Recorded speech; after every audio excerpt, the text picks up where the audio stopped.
रहीम अस्सलाम वालेकुम dear students. आज का जो हमारा लेक्चर है उसमें हम डिस्कस करेंगे कि फाइलेटिक लाइनेज क्या होती है। इससे प्रीवियस लेक्चर में हमने डिस्कस किया था living word in space and living word in time, कि हमारे दुनिया के अंदर यानी कि कितने लिविंग ऑर्गेनिजम्स होते हैं और उनकी स्पेस कितनी होती है, और उनका टाइम भी हमने डिस्कस किया था कि लिविंग वर्ड इन टाइम के किस किस दौरानिया में कितने ऑर्गेनिजम्स आए और उनके जो पीरियड्स थे, इराज थे, वो सारा कुछ हमने उसमें डिस्कस किया था। तो आज का जो हमारा लेक्चर है उसमें हम डिस्कस करेंगे कि फाइलेटिक लाइनेज क्या होती है। तो फाइलेटिक लाइनेज को समझने से पहले सबसे पहले आपको पता होना चाहिए कि बायोडाइवर्सिटी क्या होती है। बायोडाइवर्सिटी क्या होती है? हमारे पास वैरायटी ऑफ लाइफ होती है। वैरायटी ऑफ लाइफ का मतलब ये होता है कि पूरी ये जो हमारे पास अर्थ है, इस अर्थ के ऊपर कितनी वैरायटीज के ऑर्गेनिजम्स पाए जाते हैं, ये हमने डिस्कस करना था। इसमें हमने सबसे पहले डिस्कस किया था इंसेक्ट्स होते हैं जो कि 53.1% होते हैं। इस तरह वेस्कुलर प्लांट्स आ जाते हैं। इस तरह हमारे पास एनिमल्स आ जाते हैं जो कि 19.9% होते हैं। इस तरह fungi, algae, protozoans and prokaryotes आ जाते हैं। ये सारे कितने परसेंट होते हैं? 9.4% होते हैं। और जो बाकी जितनी भी परसेंटेज होती है वो किसके आ जाती है? हमारे पास वेस्कुलर प्लांट्स की आ जाती है।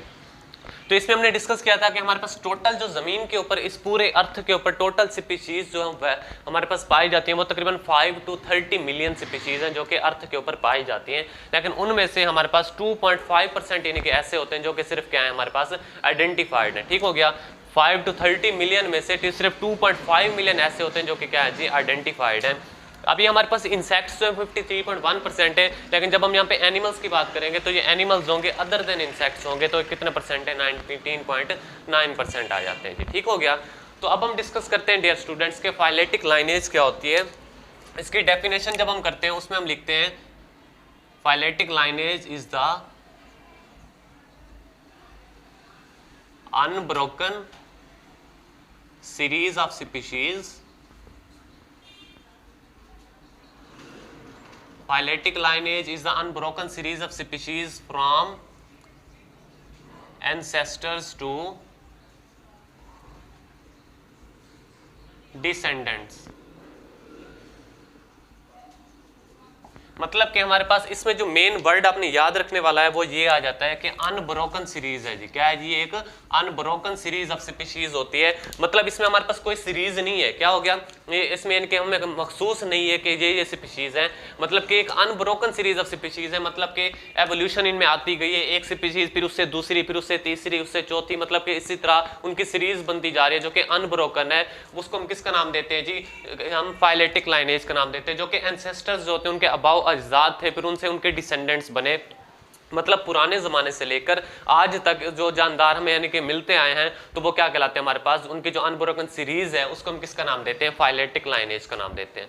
तो जब हम फाइलेटिक लाइनेज का नाम देते हैं तो सबसे पहले हम वर्ड डिस्कस करते हैं कि अर्थ के ऊपर जो पहली स्पीशीज पाई जाती थी वो कौन सी थी? फिशेस थी।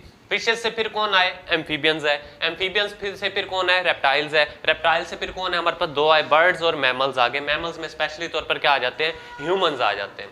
अब ये हमारे पास एक सीरीज है इनकी। क्या है जी? कि हमारे पास पहले ये स्पीशीज थी। अब जैसे हमारे पास एम्फीबियन है, उनके एंसेस्टर्स कौन हो गए? फिश हैं। अब रेप्टाइल्स हैं, उनके भी कौन हो गए? फिश हैं। इसी तरह बर्ड्स और मैमल्स के भी कौन हो गए जी? फिश होंगे। मतलब कि मेन इनका जो यहाँ से स्टार्ट और पॉइंट वो क्या है जी? फिश है। फिश से वो स्टार्ट हो रहे हैं और ऐसा ऐसा क्या आगे बढ़ते जा रहे हैं जी। अब इनमें इनके किस तरह से अब ये इनके जो चेंजेस आ रही हैं, मतलब फिश से एम्फीबियन बने, एम्फीबियन से रेप्टाइल्स बने, तो इनमें क्या हो रही है? एवोल्यूशन हो रही है। एवोल्यूशन क्या होती है? वक्त के साथ तब्दीली जो होती है उसको हम किसका नाम देते हैं? एवोल्यूशन का नाम देते हैं। इसमें क्या हुआ कि हमारे पास जो फिश थे, फिश के पास इनके लिम्स वगैरह नहीं थे, तो क्या हुआ जी? एम्फीबियंस जो नेक्स्ट उनके एवोल्यूशन है, एम्फीबियंस बने, उनके पास क्या थे जी? लिम्स पाए जाते थे। मतलब वो इनके अपने सर को इस तरह घुमा नहीं सकते थे, तो मतलब वो स्ट्रेट थे। ठीक हो गया। फिर उनमें थोड़ी एवोल्यूशन आई, फिर उनसे क्या बने जी? रेप्टाइल्स बने। रेप्टाइल्स बने जी। ठीक हो गया। फिर रेप्टाइल्स में थोड़ी एवोल्यूशन आई, उसमें क्या बने? एटलस और एक्सिस बने। जो आपके पास यानी कि जो वर्टिब्रल कॉलम के पहले 2 है, इनके बोन्स आ जाती हैं, वो कौन से होते हैं? एटलस और एक्सिस आ जाती हैं। ये किसके अंदर बने थे? रेप्टाइल्स के अंदर बने थे। मतलब थोड़ी सी एवोल्यूशन है एम्फीबियंस के अंदर, उनमें ये 2 चीजें बनी और फिर जाकर क्या बन गए? हमारे पास रेप्टाइल्स बन गए।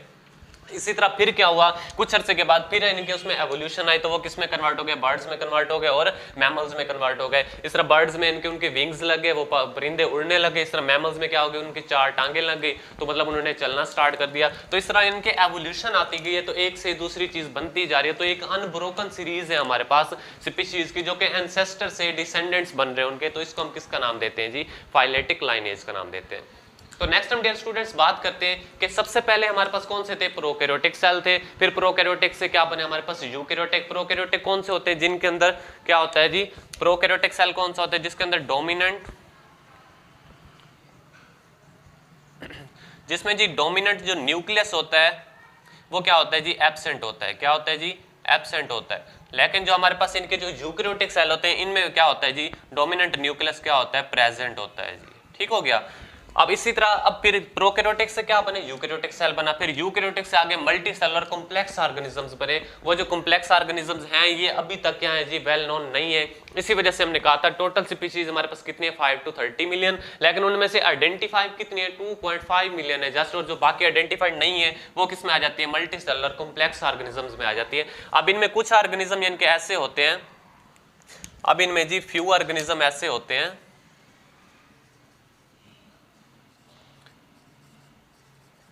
इन मल्टी सेलुलर कॉम्प्लेक्स ऑर्गेनिजम्स में फ्यू ऑर्गेनिजम्स ऐसे होते हैं जो क्या होते हैं, सॉफ्ट बॉडीज इनकी होती हैं। क्या होती हैं जी, जो क्या होते हैं, सॉफ्ट बॉडीज उनकी होती हैं। सॉफ्ट बॉडीज होने की वजह से उनके हमें क्या नहीं मिले, फॉसिल्स नहीं मिल पाए जी, क्योंकि सॉफ्ट बॉडीज थी वो सही तरह से इनके तरह कंप्लीटली तौर पर गल सड़ गए, उनकी बोन्स हमें नहीं मिली, उनका मतलब कि कोई भी एक जिस्म का आर्गन नहीं मिल सका, जिसकी वजह से उनके फॉसिल्स नहीं मिले। और जब फॉसिल्स उनके नहीं मिले तो उसकी वजह से वो क्या रह गए, हमारे पास नॉन आइडेंटिफाइव रह गए, मतलब वो आइडेंटिफाइव नहीं हो सके जी। ठीक हो गया।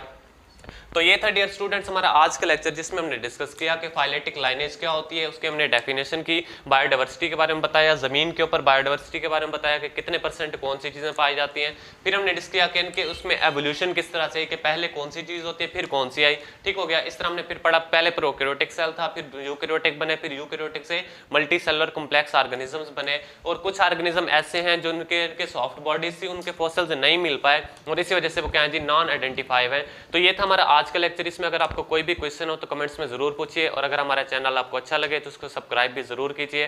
नेक्स्ट लेक्चर में इंशाल्लाह मिलते हैं, तब तक के लिए अल्लाह।